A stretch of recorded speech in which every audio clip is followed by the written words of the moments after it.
It's time to accelerate. Hi, this is Andy. Welcome to another edition of Frontline Friday with my regular and very special guest, Bridget Gleason. Now, before we get to the show, Bridget and I have a favor to ask of you. Really appreciate it if you took time right now to leave a review for this show on iTunes. And while you're there, click the button, subscribe to Accelerate. Make sure you get Frontline Friday automatically each week. Also, we need to hear from you. More specifically, we need your sales questions. What can we answer for you? What challenges do you have that we can help you with? So go to accelerate.fm/frontline and enter your question there. Each month, we're going to select one listener's question to be the question of the month. And the winner will receive a $50 Amazon gift card. So remember, go to accelerate.fm/frontline to give us your question and maybe win $50. So Bridget, how are you today? Andy, you know how I am. I'm excellent. You're fantastic. It's Friday. I'm fantastic. It excellent. is Friday. It's a Friday. Well, it's a very great Friday. Very foggy Friday here in San Diego, at least this morning. So apparently when some sort of weather system it's going to be hot later today, but in the meantime, it's pulling the cold air off the ocean and creating fog. So I can barely see my hand in front of my face at the moment, but if we listen carefully, in the background, you might be able to hear the foghorn out on the bay that trying to keep the big ships running into each other. Yeah, you don't want that, but probably nice if it's going to get hot later. Yeah, to have a bit of cool this morning. It is. It did this yesterday morning. I woke up and it was sunny, or seeming the sun was starting to break out. It was like 5:30 in the morning, and I thought, okay, I'll go for a bike ride, and because it looked beautiful out there, and so I get dressed in my bike clothes, pump the tires of my bike, get ready to walk the front door. Literally within 5 minutes, it's completely fogged in. Like, I still went though. Anyway, I have a big light on the front of my bike, so it's good. So, okay. And we're probably not going to talk about biking today, as much as people may want to hear it. As much as people want to hear it. Well, actually, yeah, we could have an episode on it if somebody. Because there's a lot of bicyclists that I interview. A lot of people I interview for the show are bicyclists. I mean, it is a growing sport because especially as good combination. It doesn't hurt the knees as much as running and so on, and it's a good way to cross train. All right, we'll save that for a future episode. Right. Biking and sales. Yes, that's it. What one can learn from the other. Exactly. We'll have to think on that one. Right. But I'm sure that there's some good parallels. I'm sure there are. I'm sure people are waiting with bated breath for that one. So today, along a similar path, though, is we are going to talk about character traits for success in sales. I've been reading more writing about this. People writing about mindset and so on. But I think there are just some basic personality traits that are really important if you want to have a career in sales. I mean, it's not. A lot of people come in and succeed for a short period of time, but yeah, if you want to be in it for the long run, I think there are just some things that are inherent to the successful sales mindset and a salesperson. And for me, the number one is always curiosity. Yeah. I don't know I think that's definitely a good one. I don't know how I would order them if I had to put them in order. I would definitely say curiosity. Resilience is important. Mm-hmm. There's so many sort of ups and downs. Let's take them one at a time. So for me, curiosity, the reason it's important is, and I'm pushing back on some of what I'm hearing these days, which I just don't think is true, and maybe some of it's a generational gap, but I've been interviewing people on the show recently that have been writing books about sales and their vision, sort of what's happening in the future, and they're sort of decrying this lack of what they perceive as the lack of curiosity on the part of let's say the younger generations in sales, and comparing and contrasting with themselves, I guess.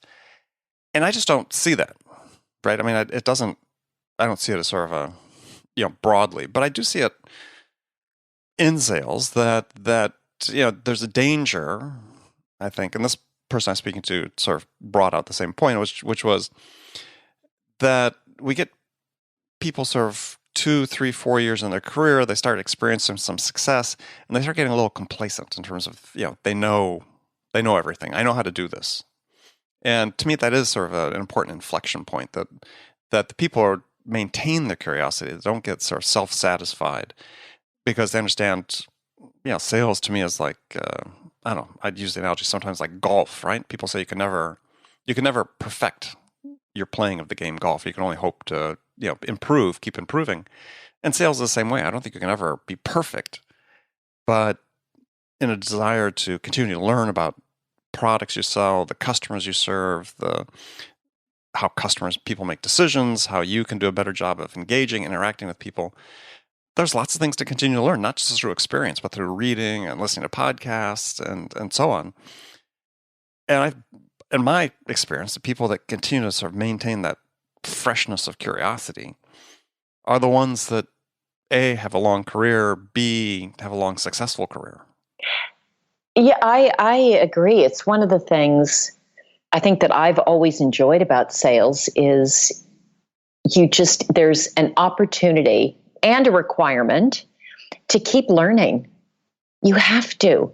You have to learn about the products and the market and your customers and what's new and the competition, and things keep changing. And it's what I love about it. It's so dynamic. And so I think, to your point, Andy, if you're not naturally curious, it's probably not a good career for you, because I think you'll get stalled. You're not going to go. It's going to be harder to progress. You get bored too. That's the thing that I think that a lot of times people don't think about is that a lot of times people get bored in the job. It's because they stop learning, because in their mind everything is the same. And I remember a point in my career I had sort of an epiphany about this, because I remember I'd been in one industry for about 10, 15 years, and I remember getting a call from a customer at one point, sort of a number of years into it, where it just struck me at the moment, at the call I got from the customer, is exactly the same call I'd received like 7 years before that, and about a specific problem they were having, a complaint they had. And I thought, wow, I mean, what am I missing here? That this all just seems the same to me, because in the end it turned out not to be the same.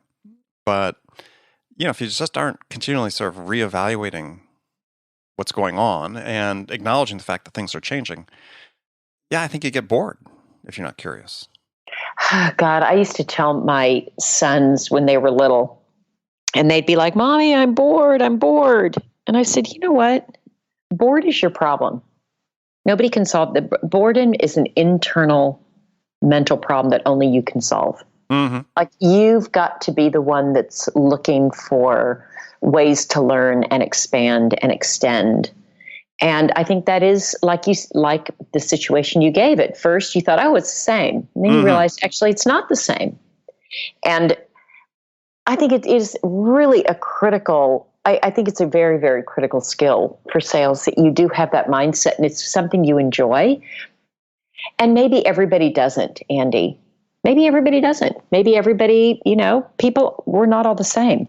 So if you're not naturally curious, if you're not always trying to sort of learn more and see what more you can understand from a situation, I don't even know if I would say it's complacent, but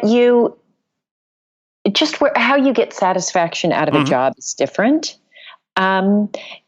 Sales probably isn't a good long-term career, but I think if you're naturally curious, it's fantastic. Well, I think there's a corollary to that, which is that, and I was having this debate with someone just, last week, I believe it was, is that, are the top performers in sales money motivated or motivated by the challenge? Which to me is sort of aligned with, the whole thing about being curious, right? My experience has been, with me personally, with people I know, such as yourself and hundreds of others that have been successful, is that almost all of them, I'm not saying all, but almost all of them have been motivated more by the challenge, knowing that if they can meet the challenge, if they can learn something, that, hey, the money's going to follow. One of my pet peeves, Andy, is this notion, this concept of salespeople being coin operated. To me, that's such a derogatory term and so simplistic. Like, I have such a visceral reaction to that. And it's because, like you said, I'm challenge oriented. And so I love the challenge. I love having something in front of me that, either people say I can't do, or it's going to be hard, or even if it's just a challenge for myself, it's hard to do. There's a lot of satisfaction in that. I think a lot of people get satisfaction in that. So I think money's a factor, but I think for most it's money as it relates to, they've made that a game. They've made making money a game. They've made making money the challenge that they're trying to achieve. But I just think coin operated, I don't buy it.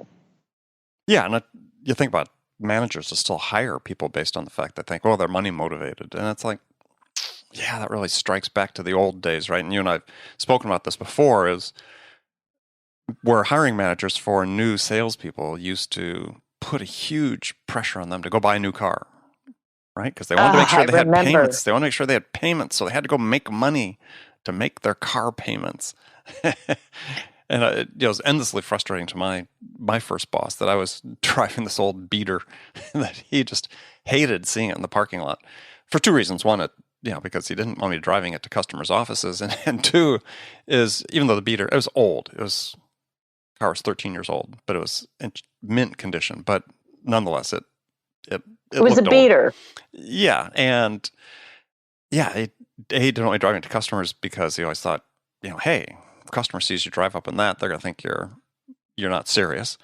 And B, he wanted me to be on the hook for payments, car payments. So, God, that's such, I remember too, it was one of my early sales jobs, and I was in a one-on-one with my manager, and we were up in a high office floor, and he pauses and he looks down, and he saw a rep that we had just hired drive up in a brand new BMW. And he said, that's a great sign. Rob just bought a brand new BMW. I mean, that concept. And it's so funny. Last week, Andy, I interviewed somebody who is a sales engineer, very, very talented, and he's been doing it for a number of years, has been very successful, and he wants to move into sales. And he was saying, he's now on an 80-20 comp split. So he has a very high base, and much less of his variable is, much less of his comp is variable. And I said, well, moving into sales, your OTE and the potential is going to be bigger, but that initial, the base is going to be smaller. And yeah, we do ramped quotas, but you may not make that full comp the first quarter. And he said, I've got this lifestyle, and I don't know that I can do that. And it's interesting, just how things have changed, and how I said to him, God, you know what? I would plan for when you're going to make the move to sales, because you don't want that. You don't want to be on the edge. You don't want that additional stress of, I got to make the money. There's enough stress in sales. And so for me, my underlying sort of belief is that the challenge is what's driving people. I think if people are stressed also by the money, maybe some people that'll help, but I just don't think that additional stress is necessary or necessarily productive. Yeah, I agree. And the coda to the story is just to piss my boss off. I sold that car to another guy in the office. He didn't speak to me for about a week. It was funny. That is great. Yeah, just to give him a hard time. Just to get him. You got to tweak the bosses. I mean, that's just part of the thing of coming up in sales is, you gotta have your moments there. Yeah, I'm sure my reps are thinking about that now. How can we tweak her later? How can we tweak her later? Yep, absolutely. Now. Or now. if they're worth their salt, they are, right? I mean, it's yes, we've touched this before. Just blind compliance with managers is just. I've never seen a great top performer that just fell in line and stood up and saluted everything their manager said. Well, and actually, I don't want that. No, I don't want that. You don't. Yeah. Yeah, I want the pushback. I want the conversation. It's how I learn also. Mm-hmm. Absolutely. It's how I learn. I need to get that input. I need to get that feedback. Yeah, I mean, that's such a great point is because often there are managers, I think once they're in management, they have sort of this, papal infallibility complex, and that, they can't possibly be wrong or doubted. And it's like, no, yeah, gosh, you're constantly learning. I mean, you're a sum of your experiences, right? So, Andy? Yes. Your Catholic is showing. I'm not. I'm very waspy. Okay, well, the papal infallibility, maybe it's your knowledge of Catholicism. I don't know if the general public knows, other than those of us who are either Catholics, recovering Catholics, former Catholics, or current Catholic critics, or current. Yes. Of the infallibility of the Pope, just on matters of doctrine. On matters of doctrine, right. On matters of doctrine, not on everything. Not on everything, I'm sure. I just thought I should clarify that in case anyone's listening. But I appreciated the reference. Okay. I didn't even know you're Catholic. There you go. So you had brought up resilience earlier. Let's talk about resilience, because I think that is a key thing, because there's no straight line to success, contentment, happiness, fulfillment, whatever. There's no straight line. Gosh, sales is going to be up and down. You're going to win some, you're going to lose some. You're going to have months when you do well and months when maybe you don't. And if you don't have the mental sort of stamina and just be able to kind of keep yourself through that, you're going to have a hard time. You also have to stay humble when, don't let your head swell. So I think you have to have also resilience to be able to come down to earth when you feel like, you've got it mastered. But I think it is tough for people when they're struggling. And I see this on a team now as I'm building a team here in Boston for Logs.io, and I've got a bunch of new reps, and they've all been successful at their previous companies, and they're amazing. I have all the confidence in the world in them. They're fantastic. And some of them, it's taking a little bit longer to get ramped than others. And that's hard. It's just hard. And you just have to emotionally be able to keep yourself going and know that you are doing the right things. And it's that sense, again, of resiliency that's, I think, is really important. Be really easy to quit and say, I don't need this. Let me go do something easier. Let me go do something that's not going to challenge me as much. Let me go do something to take an easier path. Very tempting. I feel that sometimes. Jeez, the VP of sales. You and I have talked about it, Andy. Yeah. God, every couple of months I think, why am I doing this? I don't need it. So, yeah, usually that thought occurs to me when I'm in a crowded airplane that's 2 hours late for its destination. It's circling over someplace, and it's like, kids screaming behind me. It's just like, why am I doing this? Why am I doing this? Why am I doing this? Yeah, there are those times. So I think resilience. Yeah, well, I think your point about humility as being, a partner to resilience is really a good one, because, there are brash people you meet all the time. I know a lot of people have been successful in sales and business that outwardly are brash, but I know them. I know they've got a humble side. They've been humbled by business on themselves. So sort of a personality thing is, at some level you have to have that humility, because, there's always points in your life when the job wins. Yep. Yep.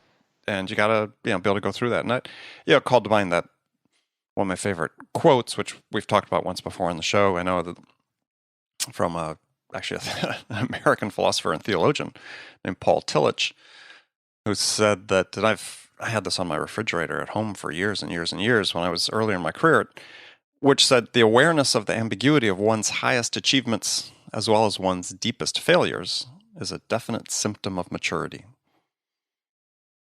And that's great.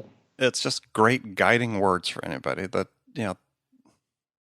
your greatest successes and your greatest failures, as he said, there's an ambiguity about them. And as long as you understand that, then it'll sort of keep you on a level field, a level plane. Yeah, it's super, super important. And I guess different people are more likely to attribute success to themselves and failure to someone else. Oh yeah, what's that? Success is what? Failure is an orphan, but success has 1,000 fathers, something like that. Yeah. Right. And there's a smaller number of people though that have a hard time internalizing success, but anytime something goes wrong, they accept all the pieces. They feel all the burden of that, and that's not right either. Right. I think that's an interesting point, and it's one that, to me, leads to a slight digression. Is that what too many managers don't do? Is they don't make people understand that selling is really a team sport. Completely. And I'm thinking a lot about this in the context of the Golden State Warriors, yours and my favorite team. Having just won their second championship. I know, so exciting. But as you read the articles about the team and about their this year integrating Kevin Durant into this team of already that had 3 superstars on it, and you read about Stephen Kerr and his philosophy about building a team, and he builds that culture on. And everybody talks about, all the players say, it's easy to be on this team because it's all about the other person, right? We're all about our teammates, where it's not about the glory for ourselves individually, but for the team, and how self-sacrificing they are, and so on. And read several articles about the coach Kerr that he has 4 points that he builds his team on, and it's compassion, mindfulness, competition, and joy. And the one thing that everybody remarks upon is that in this incredible pressure-filled environment that where all the expectations were on the Warriors to win the whole thing since the beginning of the year, is that the one thing that's most noticeable to outsiders that come and observe the team is how much fun they're having, how they enjoy each other, how they have empathy for each other and the situations of the individual, how they're aware of the moment that they're in. So, and it's all, it all flows from the coach, right? Because there are many teams with, lots of talented players that don't, in all sports, that don't achieve this moment.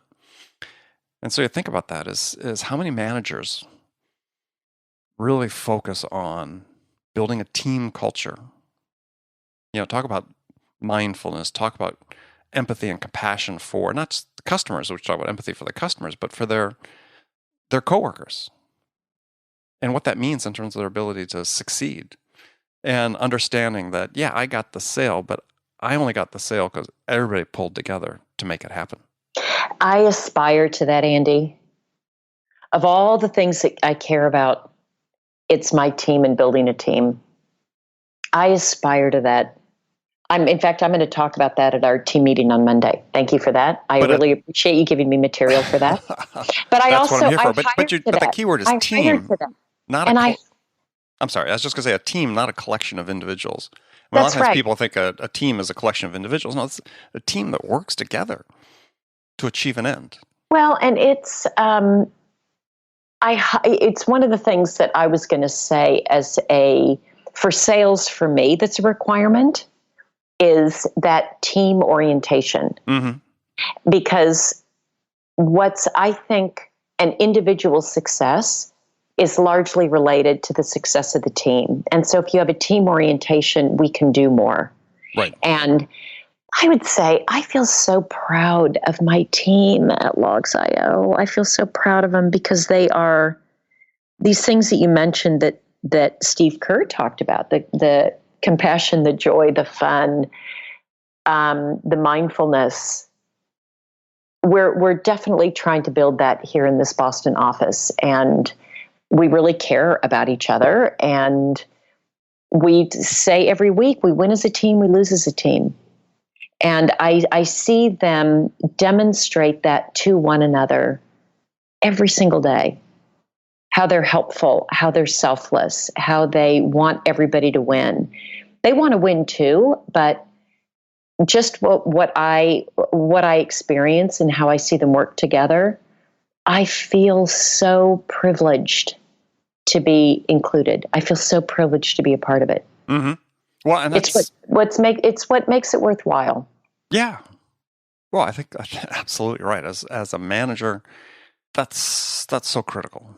And yet so often we're seeing in management that, and I was talking to someone about this yesterday as a potential client, actually a sort of a discovery call I was doing with a client, and talking about have a large number of sales managers and regional sales managers. And one of the problem was that they're all desk jockeys. Right. So they're not building their team. They're just focused on the metrics. They're not, it's not about the people. It's about, the activity. And unfortunately, we're seeing that more and more as we get more and more data available about what's happening in sales. It's just this, in some cases, human nature for people to sort of say, well, these are the things I can easily grasp onto, the metrics, the KPIs, but that doesn't build the team. Well, it goes back to what we were talking about earlier, this notion that salespeople are coin operated. If they're coin operated, actually, you don't have to worry about the person. Just give them the metrics, do the dials. It strips out that human element. And again, it's why I have such a reaction to it. It has to be the metrics. I'm big on metrics, so I always think metrics are important, but they're not the only thing that's important. If you don't have the team and the person and the individual and the motivation and the challenge and the growth and who they are, I don't think the metrics matter. Because I think eventually that person is going to feel ultimately like a tool. And I don't think that's, I don't want to work for someone or a company that treats me like a tool. Yeah, I agree. And I think it's going to be a topic for a future episode is to this whole topic about as even more technology comes into sales, AI, machine learning, chatbots, so on and so forth, is preserving the humanity in sales and how you do that. Because that's really for people at the beginning stages of their career. If I were them, I'd be thinking about, okay, wow, what is my future in this business with all this technology coming up? And I think there are certain personality traits, to sort of circle back to how we started the show, that are really going to determine whether someone's going to be able to survive and thrive in that environment where, there is more technology. How it's used is, the predictions people are making are always going to be wrong. We know that, but there will be a huge impact. But I think the role of the person becomes even more well-defined in that environment because it's still, you need a person to talk to a person. And I want individuals, I want them to thrive, not just survive. Survival isn't enough. No. I mean, you and I both know that there are very few people that have long careers in sales that are just surviving. Yeah, that's right. So, all right, Bridget, we're out of time for this episode. As always, yes. Andy, have a great and audience, have a great rest of the day and weekend. Yeah, have a great weekend. And it's summertime, so hopefully lots of great family activities on tap, long bike rides. Go out and enjoy yourself. Take a weekend off, actually, if you can do that. Don't spend the whole weekend working, because I know Bridget, absolutely not. Yeah. And we'll talk to you next week. All right, take care. And friends, as always, thank you for joining us. Until next week.